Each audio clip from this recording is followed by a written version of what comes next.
नमस्कार दोस्तों, आप सभी का सन इंस्टीट्यूट पाटन के इस यूट्यूब पोर्टल में आप सभी का फिर से स्वागत है। दोस्तों, लास्ट वाली वीडियो में मैंने CSPCL के जो डाटा एंट्री ऑपरेटर के जो पद आए हैं उसके बारे में डिटेल मैंने आपको बताया था और उसमें मैंने बताया था कि किस तरीके से सिलेबस में चेंजेस हुआ है। ऐसा देखा जाए तो परसेंट वाइज चेंजेस नहीं हुए हैं। अगर 200 नंबर के पहले पेपर होते थे तो अभी 100 नंबर के पेपर होंगे और पहले 200 नंबर के पेपर में जो GS का जो पार्ट है उसमें 50 क्वेश्चन आते थे, लेकिन अब जो है वो 100 नंबर के क्वेश्चन में 25 आएंगे। पहले मैथमेटिक्स 30 क्वेश्चन आते थे 200 में, अब वो 100 में 15 आएंगे। तो क्वेश्चन की जो संख्या है वो कम हुआ है, लेकिन ओवरऑल अगर हम देखेंगे परसेंटेज तो परसेंटेज उतना ही है। अभी आप देखने से ऐसा लगता है सिलेबस को कि अब बस थोड़ा थोड़ा ही आएगा। हाँ, थोड़ा थोड़ा ही आएगा, बट परसेंटेज वही रहेगी जो पहले परसेंटेज होती थी। पहले 200 नंबर पे आपके मैथ्स 30 क्वेश्चन आते थे तो 15% हुआ करता था। अभी भी 100 क्वेश्चन आएंगे पूरे सिलेबस, उसमें 15 क्वेश्चन जो है मैथ्स के होंगे। तो सिलेबस में परसेंटेज सेम है, संख्या कम है। ठीक है जी। तो अभी हम जो है कुछ लोगों ने बोले कि सर मैथ्स के कुछ रिवीजन जो पिछले बार के जो एग्ज़ाम हुए थे उसका हम कर देते हैं। तो आज के हम इस वीडियो में मैथ्स के जो पिछले बार जो पेपर हुआ था, जो आपको सामने में जो दिख रहा है ये वे पेपर हुआ था, देख पा रहे हैं 21 अगस्त 2019 को, उसका हम सॉल्यूशन करेंगे मैथ्स के। और अगर आप लोग को पसंद आएगा तो फिर हम रीजनिंग के भी और GS के भी इसकी जो है वो कंटिन्यू इसको डिस्कस करेंगे। हमारी ऑनलाइन क्लासेस और ऑफलाइन क्लासेस दोनों जो है डाटा एंट्री ऑपरेटर के लिए SI के लिए ये स्टार्ट हो चुकी है। अगर आप इंटरेस्टेड हैं तो आप जो है हमको संपर्क कर सकते हैं और आप ऑनलाइन और ऑफलाइन जो है क्लास ज्वाइन कर सकते हैं।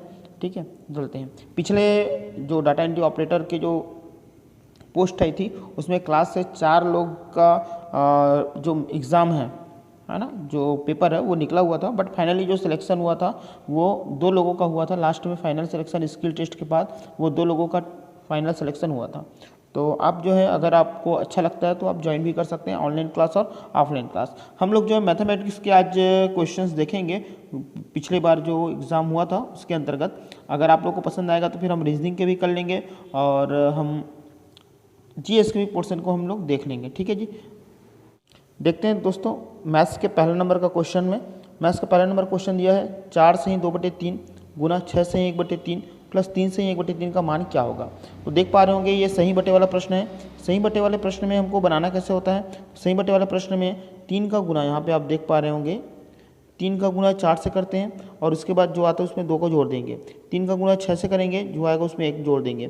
3 का गुना 3 से करेंगे, जो आएगा उसमें 1 जोड़ देंगे। ठीक है जी, तो कर लेते हैं इसको। 3 का गुना 4 से, देखो 3 का गुना 4 से करेंगे, 3 चौक 12, 12 और 2 14, 14/3, बीच में गुना का चिन्ह है।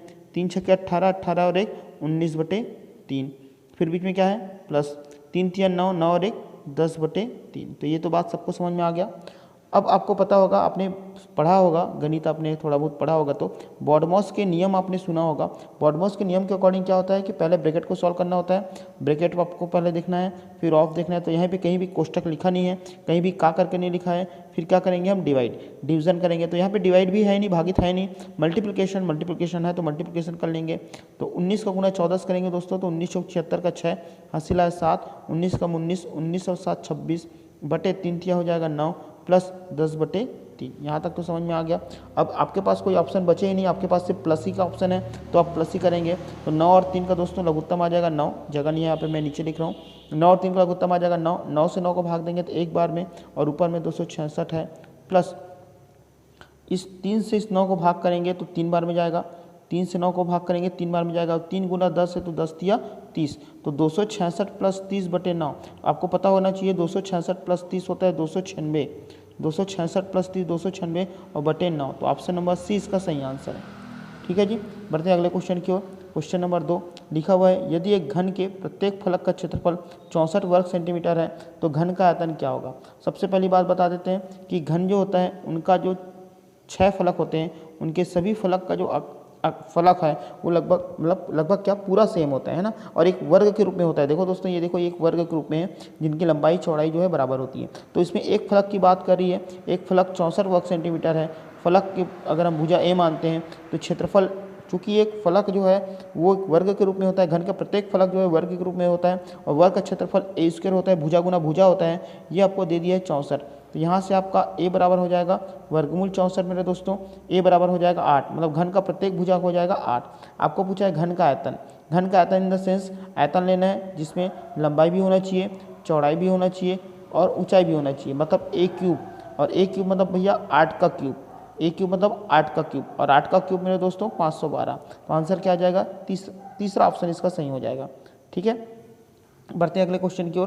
क्वेश्चन नंबर तीसरा बोला जा रहा है, देखिए ध्यान से, क्वेश्चन नंबर तीसरा क्या बोल रहा है, यदि a बराबर 8400 का 37.5%, ठीक है, a क्या है 8400 का, ये जो है 8400 का 37.5%।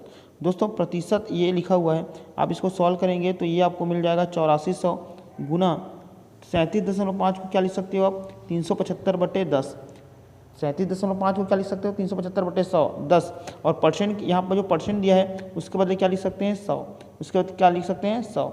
अब इसको आप काट सकते हैं आराम से बिल्कुल, ये 00 और ये 00, ठीक है जी, 00 कट गया, और काट सकते हैं इसको 5 दूनी 10, और इसको काट सकते हैं 5 7 35, 5 पंचे 25, 2 एकम 2, 2 चौक 8, 2 दूनी 4। तो आपको फाइनली यहाँ पे मिलेगा क्या 42 गुना 75, 42 गुना 75। इसको गुना कर सकते हैं आप, 75 दूनी 150 का शून्य हासिल आया 15, और 75 चौक 300, 300 और 15 315। तो ये जो वैल्यू आया वो दोस्तों 1 आ गया, ए का वैल्यू कितना आया 3150। यहाँ तक समझ में आ गया। अभी सिर्फ और सिर्फ ए की वैल्यू आई है 3150, ठीक है। अब आगे करते हैं बी की वैल्यू। ए की वैल्यू 3150 आया था, मैं इसको साइड में लिख देता हूँ। बी की वैल्यू लिखा हुआ है 16800 का 12.5%, 12.5%, 12.5 दोस्तों %। ये देखिए, इसको आप सॉल्व करेंगे तो 16800 गुना ये 12.5 हो जाएगा 125/10, और परसेंट के कारण ये हो जाएगा 100। अब इसको आपको काटना है दोस्तों, काट सकते हैं आप आराम से, ये 00, ये 00 कट गया, 5 से दूनी 5 दूनी 10, 5 दूनी 10, 5 पंचे 25, 2 एकम 2, 2 अट्ठे 16 और 2 चौक 8। बस गुना करना है आपको, 25 का गुना, ये 84 और क्या है यहाँ पे 25 है, 25 चौक 100 का शून्य हासिल आया 10, और 25 अट्ठे 200, 200 और 10 210, तो ये आपका हो जाएगा 2100। ठीक है, ए आया था 3150, और आपके पास जो बी आया हुआ है दोस्तों वो आया है 2100। पूछ क्या रहा है आपको, ए प्लस बी, दोनों को जोड़ दीजिए। 2100 में 3150 को जोड़ेंगे तो शून्य, देख लीजिए यहाँ पे जगह की कमी है दोस्तों, यहाँ पे थोड़ा दिक्कत हो जाता है लिखने में। ये ए की वैल्यू है 3150, ये बी की वैल्यू है, जोड़िएगा तो 0 0 0 5 और ये 2 और ये 3 और 2 5, आप देख जोड़ लीजिएगा। 3150 में 2100 जोड़ेंगे तो आपको 5250 इसका सही आंसर मिल जाएगा। ठीक है जी, बढ़ते हैं अगले क्वेश्चन की ओर। क्वेश्चन नंबर 4, क्वेश्चन नंबर 4 बोल रहा है, ये रेखा गणित के क्वेश्चन है, इसमें रेखा गणित के भी क्वेश्चन आएंगे दोस्तों, ध्यान रखिएगा। ठीक है, देखिए क्या बोल रहे हैं यहाँ पे बोला गया है, यहाँ पे देखने से आपको थोड़ा दिक्कत होगा, बट मैं आपको बता देता हूँ। ये जो डी लिखा हुआ है दी गई आकृति में, यदि डी, ये डी नहीं है, ये कोण AMP है। क्या है, कोण AMP, कोण AMP, थोड़ा सा छोटा कर देते हैं, देखिए कोण AMP, कोण AMP, तो ये AMP मतलब इसकी बात हो रही है। ये आपको गिवन है 75 डिग्री, कितना है 75 डिग्री। कोण MNS का मान पूछा है, कोण MNS का ये मान पूछा है, कितना मान ये पूछा है, ये मान पूछा है। ठीक है, अब इसको कैसे बनाते हैं तो ध्यान दीजिएगा। आपने कभी सुना होगा एक नियम कि संगत कोण, आपने सुना होगा ये जैसे बराबर होता है उसी के बराबर ये होते हैं। आपने कभी सुना होगा जैसे ये जो है लाइन के ऊपर है, वैसे ये भी इसके लाइन के ऊपर है। जैसे ये इस लाइन के इस राइट साइड है, ये भी इस लाइन के राइट साइड है, तो दोनों जो है क्या हो जाते हैं, दोनों के दोनों बराबर हो जाते हैं, दोनों क्या हो जाते हैं, बराबर। तो दोस्तों ये 75 है, तो सीधी सी बात है ये भी कितना हो जाएगा 75, ये भी कितना हो जाएगा 75। ठीक है, यहाँ तक तो बात समझ में आया। लेकिन हमको इधर वाला का मान पूछा है, हमको इधर वाला का मान पूछा है, हमको MNS का मान पूछा है, इसका मान पूछा है MNS, ये मान पूछा है हमको, ये मान। तो ये एक स्ट्रेट लाइन है दोस्तों, 180 डिग्री का कोण बनता है, और इधर 75 है दोस्तों। तो टोटल इधर 180 है, इधर 75 है, तो जो बचा वो यही होगा इसका मान। तो 180 में से 75 घटा देंगे तो 105 इसका सही आंसर आ जाएगा, 105 इसका सही आंसर आएगा। उम्मीद करता हूँ आपको समझ में आ रहा होगा। बढ़ते हैं अगले क्वेश्चन की ओर। क्वेश्चन नंबर 5 आपके सामने है दोस्तों, लिखा हुआ है 30 विद्यार्थियों की एक परीक्षा, देखो ध्यान से, 30 विद्यार्थियों की कक्षा के औसत अंक 9 हैं। कितने लोग हैं लोग, 30। औसत अंक का मतलब होता है दोस्तों, बता देता हूँ, एक एक जने। औसत अंक का मतलब होता है एक एक जने। मैं बोलूँगा मेरे औसत जो है घूमने का है 2 किलोमीटर, इसका मतलब ये है कि मैं रोज़ कितना किलोमीटर घूमता हूँ, 2 किलोमीटर। 30 विद्यार्थी का औसत 90 है, इसका मतलब सब लोग मिला के 2700 होंगे, नहीं, एक जन एक 90 है तो 30 जने मिला के कंप्लीट कितने हो गए 2700। ठीक है, यदि सभी विद्यार्थियों के 5 अंक बढ़ाया जाए, सभी विद्यार्थी है कितने विद्यार्थी 30, सबके अंक 5-5 बढ़ाया जाए। भाई सबका भी औसत कितना है 90 90 90 90 90 है, सबके हम कितना बढ़ा दोगे 5 बढ़ा दोगे तो कितना हो जाएगा भाई 90 90 औसत है, 5 बढ़ा दोगे तो सब 95 हो जाएगा। बात समझ में आ रहा है कि नहीं आ रहा है? इसको लॉन्ग करते को इजीली समझ में आ रहा है। औसत अंक सबका 90 90 है, सबके हम 5 और डाल दोगे 95 हो जाएगा। मैंने बनाने की शुरुआत अलग तरीके से किया था, अगर आप चाहो तो ऐसे भी कर सकते हैं 30 गुना 95, ये थोड़ा डिटेल लंबा हो जाएगा। 1 0 3 5 15 3 27 और 1 28 है ना, बढ़ा कितना वो आपको देखोगे तो ये शून्य घटा दोगे, 5 में शून्य के 5, 8 में 7 गए 150 बढ़ा, कितने लोगों में बढ़ा 30 लोगों में, तो कितना बढ़ा 5, तो अब पहले 90 था तो अब 95 हो गया। आखिर मतलब वही हुआ, एक कॉमन सेंस यहीं से दिख रहा है आपको कि 30 लोगों का औसत 90 था और सब में 5 बढ़ा रहे हैं। औसत 90 था मतलब सब 90 90 90 90 90 90 90 था, सब में 5 बढ़ा रहे, तो कितना हो जाएगा 95। बढ़ते हैं आगे क्वेश्चन की ओर। क्वेश्चन नंबर 6 क्या बोला जा रहा है, 8 सेंटीमीटर भुजा के एक घन को 8 समान छोटे घनों में काटा गया। ठीक है, एक छोटे घन का कुल पृष्ठीय क्षेत्रफल क्या होगा? सबसे पहली बात है कि जो भुजा को काटा जा रहा है, एक जिस आकार को काटा जा रहा है वो भी एक घन है, और छोटा भाग में काट रहे हैं वो भी एक घन है। इसका मतलब ये है कि जो बड़ा घन है, बड़ा घन, अब बड़ा घन को काट रहा है मतलब उसके आयतन को काट रहे हैं जी, पूरा बड़ा सा चीज़ को काट रहा है उसका आयतन काट रहे हैं, और ऐसे ऐसे छोटे छोटे 8 घन बना रहे हैं वो भी छोटे घन का आयतन है। समझ रहे हो ना? ये चीज़ें जो है क्या, ये पूरा इनका कॉन्सेप्ट होता है, ये पूरा कॉन्सेप्ट मैं क्लास में डिटेल करता हूँ, यहाँ पे उतना बता पाना पॉसिबल नहीं है। बड़ा वाला घन का मान लेते हैं a क्यूब, छोटे वाले का मान लेते हैं a क्यूब। ठीक है जी, ठीक है। अब बड़ा वाला घन का कितना है 8, बड़े वाले घन का है 8, तो ये हो जाएगा 8 गुना 8 गुना 8। ये a जो है भुजा 8 सेंटीमीटर बड़े वाले का है, और 8 बनाया जा रहा है a क्यूब। ठीक है, थोड़ा सा परेशानी होता है क्योंकि लिखते नहीं बनता दोस्तों, अगर लिखते बनता और स्पेस अपने पास होता तो थोड़ा सा और अच्छी चीज़ें होती, सहूलियत मिलता। तो 8 और 8, 8 अट्ठे क्या हो गया 64, 8 अट्ठे क्या हो गया 64, और इधर क्या था a क्यूब, तो a बराबर हो जाएगा 64 का घनमूल मतलब 4, a बराबर क्या आ गया 4। हमको पूछा है पृष्ठीय क्षेत्रफल। पृष्ठीय क्षेत्रफल का मतलब क्या होता है? पृष्ठीय क्षेत्रफल का मतलब होता है कि ये जो घन बनेगा, ये घन का पूरा पृष्ठीय क्षेत्रफल, पृष्ठ का क्षेत्रफल, और घन के पृष्ठ क्षेत्रफल का फॉर्मूला होता है दोस्तों 6a²। घन के पृष्ठ क्षेत्रफल का फॉर्मूला क्या होता है 6a²। तो ये हो जाएगा 6, ये हो जाएगा 4 का वर्ग, 4 का वर्ग दोस्तों 16, और 16 छक्के 96, तो आंसर क्या हो जाएगा 96। आपको समझ में आया? अगर समझ में आया होगा तो कृपया बताइए, अगर आपको जो क्वेश्चन समझ में नहीं आया होगा आप क्वेश्चन नंबर बता दीजिएगा। मैं फिर से एक वीडियो सिर्फ स्पेशली, या 1-2 वीडियो, जितना भी वीडियो आपके जो क्वेश्चन समझ में नहीं आएगा उसको हम फिर से अलग से बता देंगे। ठीक है, यहाँ पे अगर आपको समझ में नहीं आएगा तो एक अलग उसका कॉन्सेप्ट होता है दोस्तों, एक बड़ा सा चीज़ है, सिंपल सी बात है। आपके पास 150 है ना, आपके पास मान लो 150 किलोग्राम का कोई चीज़ है, तो ये पूरा का आयतन है ना, ये पूरा 150 किलोग्राम का बोरी है, तो ये पूरा इसमें भरा हुआ है 150। आपको बोला जाएगा कि तुम 15-15 किलो बांटो, तो सीधी सी बात है 150 बराबर 15-15 किलो के मान लेते हैं x। या नहीं समझ में आता तो एक चीज़ आपको पता है कि 150 किलोग्राम का आपके पास पूरा कोई चीज़ है, 15-15 किलो बांटना मतलब भागीरथी करना हुआ ना आखिर, तो कितना गया बटेगा 10 पैकेट बंधेगा 15-15 किलो का। उसी तरीके से मैंने तो भागित किया, उसी तरीके से हमने भागित किया है ना। कैसे भागित किए हैं कि इसका आयतन दिए हैं बड़ा घन का आयतन होता है 8 का क्यूब, है ना। छोटा छोटा वाला काटना है 8 में, पता नहीं है कितना होगा, इसका घन का हम x क्यूब ले लेते हैं, है ना। तो इसको जब करेंगे तो फाइनली आपको आंसर मिल जाएगा। करके बता दें तो ये हो जाएगा 8 गुना 8 गुना 8, इस तरीके से 8 गुना x क्यूब, 8 8 करेगा 8 8 64, जो 64 आएगा वो घन का, छोटा घन का क्यूब आ जाएगा, भुजा जो आ जाएगा 64 का घनमूल मतलब 4 आ जाएगा। ठीक है, लेकिन हमको छोटे घन का भुजा नहीं पूछा है, उनका पृष्ठीय क्षेत्रफल पूछा है। पृष्ठीय क्षेत्रफल होता है 6a²। क्या होता है 6a²। अब अगर आपको पता होगा कि पृष्ठीय क्षेत्रफल कैसे निकालते हैं, इनका भी सबका कॉन्सेप्ट है ना। ये चीज़ें जो है क्लास में बताया जाता है, यहाँ पे पॉसिबल नहीं होती है, फिर भी मैं बता देता हूँ। पृष्ठीय क्षेत्रफल का मतलब ये वाली जो आपको जो फलक दिख रहा है वही होता है। तो इसका एक पृष्ठ का क्षेत्रफल कितना होता है a², चूँकि ये वर्ग के रूप में होता है घन, a²। ऐसे ऐसे कितने फलक है 6, इसका कारण 6a², इसका कारण 6, और ये हो जाएगा 4 का वर्ग, तो 4 का वर्ग 16, 16 छक्के 96। ठीक है जी, उम्मीद करता हूँ समझ में आया होगा। अगला क्वेश्चन है क्वेश्चन नंबर 7वां।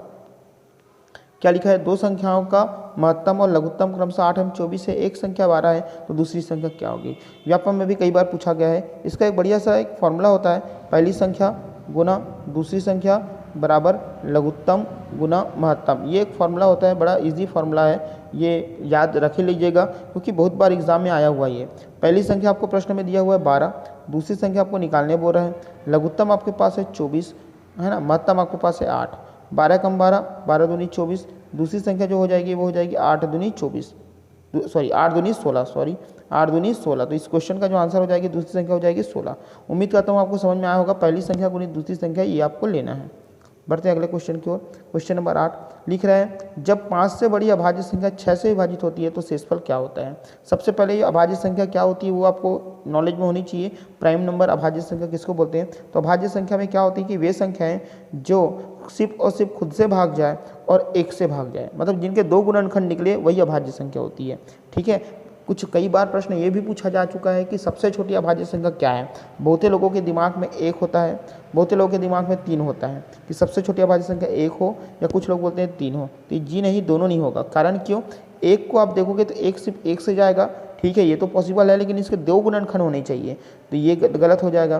3 है, 3 के 2 गुणनखंड कौन से हैं, एक तो खुद 3 से जाता है और 1 से जाता है, तो ये तो है, लेकिन 3 के पहले भी एक संख्या है 2, 3 के पहले भी एक संख्या है 2, 2 भी 1 से जाता है और सिर्फ 2 से जाता है, तो सबसे छोटी अभाज्य संख्या क्या है 2।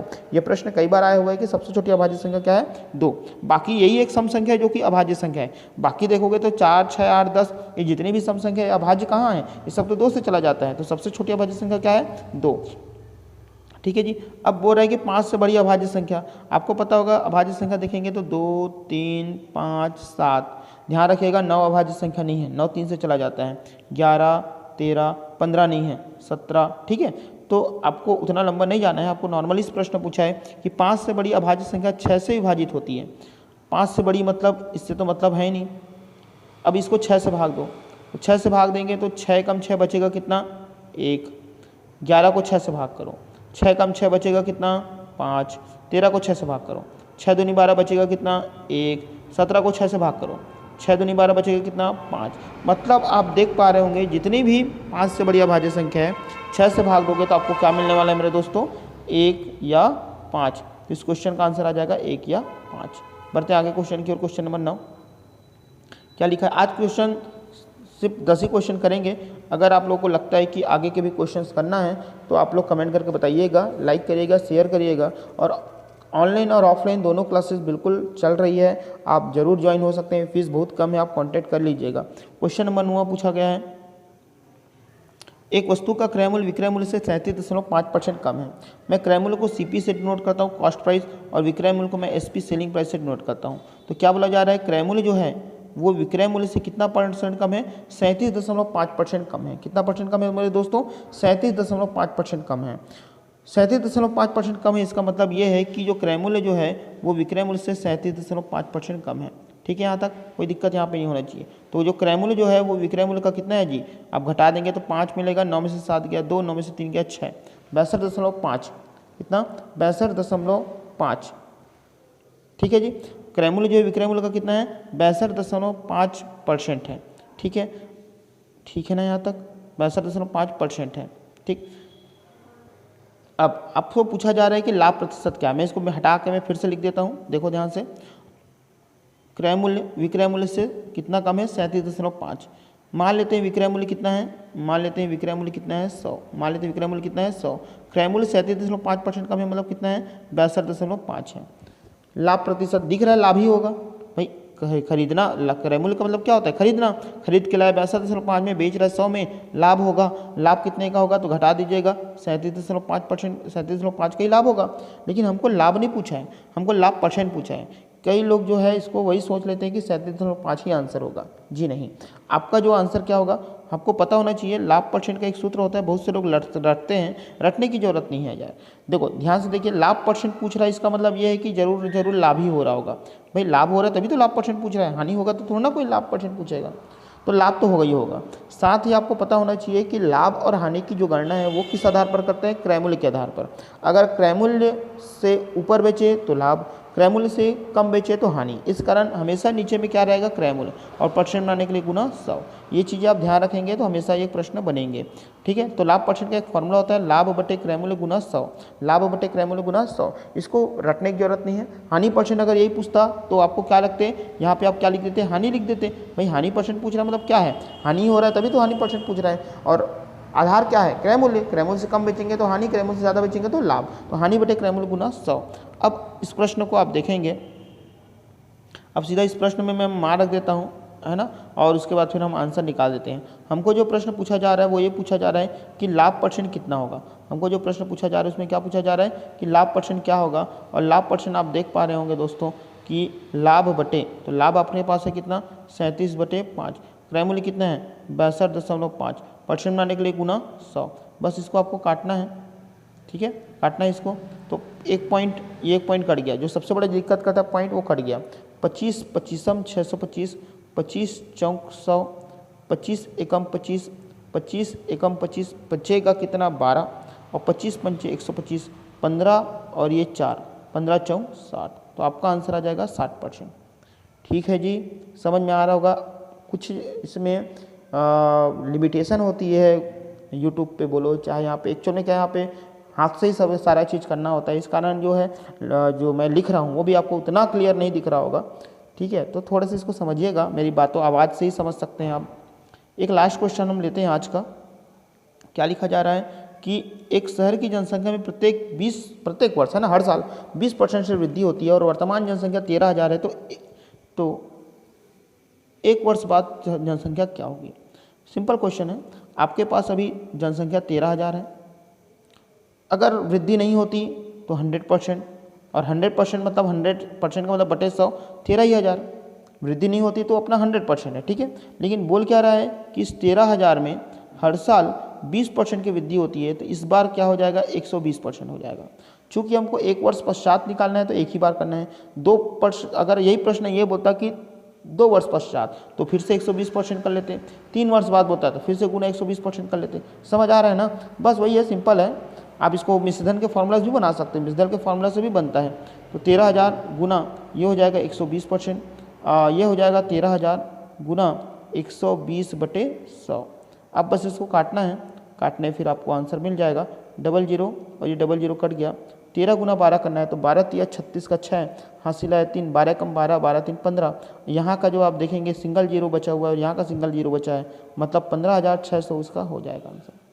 ठीक है जी, तो ये तो थे हमारे आज के 10 क्वेश्चन, टोटल 30 क्वेश्चन थे।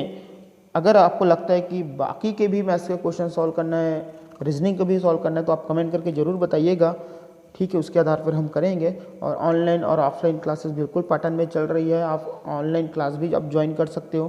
पिछली बार मैंने आपको जैसे बताया कि पेपर हम लोग के क्लास से 4 लोग निकाल लिए थे, जिसमें फाइनल सिलेक्शन हालांकि 2 ही लोगों का हुआ था, 2 लोग का स्किल टेस्ट के बाद नाम नहीं आया था। ठीक है, इस बार भी हमारी क्लासेस चल रही है, आप संपर्क कर सकते हैं, मैं आपको कॉन्टैक्ट नंबर डिस्क्रिप्शन बॉक्स में मिल जाएगा। ठीक है, तो आज के लिए इतना ही, बहुत बहुत धन्यवाद।